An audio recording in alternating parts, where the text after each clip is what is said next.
What's going on, guys? Jeremy Burris here with SlimeQuest TV. I was asked a lot of questions about my basic pond catfish rig, and I'm here to show you how I tie it and why I use it this way. Come with me.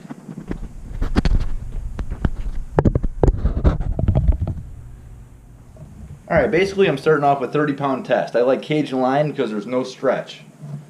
First thing you want to do, just a regular common bobber stop, slide that right up the line, pull it from the plastic insert, pull both these ends to make it tight.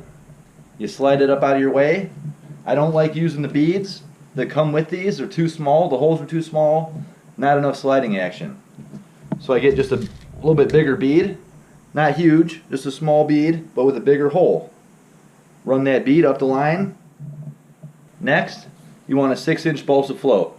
This serves two purposes. Gives you good casting distance, and it allows the fish to set the hook on itself while it's pulling the bobber down. Slide that right up the line. You want to finish this off with two things. 3/4 or 1 ounce slip sinker. Slide that up the line to a decent sized barrel swivel. Barrel swivel is not important. You don't have to have the best barrel swivel, but you want something bulky. You don't want to bust that thing up. I basically just tie a tri-lead knot, 3 wraps or 7 wraps around, through and through.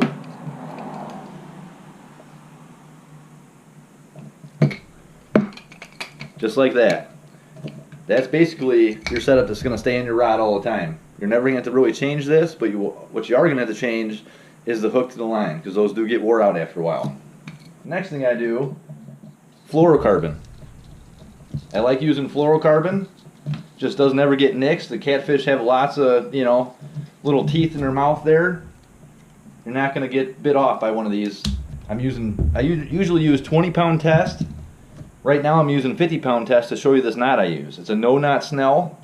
I like using Gamakatsu octopus circle hooks, 3/0. Very cheap, very good. Haven't had one straighten out except for on big muskie, so don't use them for big muskie. But for these catfish, it's just fine. Basically, what I do here, I take the tag end, slide this through, get a wrap started here. 1, 2, 3, 4, 5, 6. I take this other tag end here, pop it back through the eye, going towards the front of the hook. And it's not a clean break there. Let me snip off this end.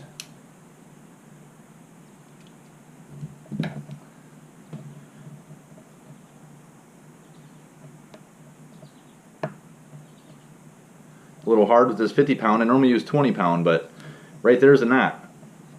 Give it a little lick, pull that tight. That sucker is not coming off there. Now you take your other tag end, run it right into here. I just do the same thing, tri-lead knot, 7 times around, through and through. A lot of guys like polymer. Polymers are a good knot. A little harder to tie with this basic setup here. Lick it tight, pull it through. Right there you go. Green sunfish, small ones, really good. Cut bait works good. The main thing you want to do with this rig is keep it 1 foot off the bottom. A lot of these little ponds have a lot of weed growth on the bottom. If you cast onto the bottom, you're going to be laying in the weeds, and those catfish are going to have struggle time to try to find your bait. So I like to keep this a foot off. It's a proven producer. Hope you guys enjoyed.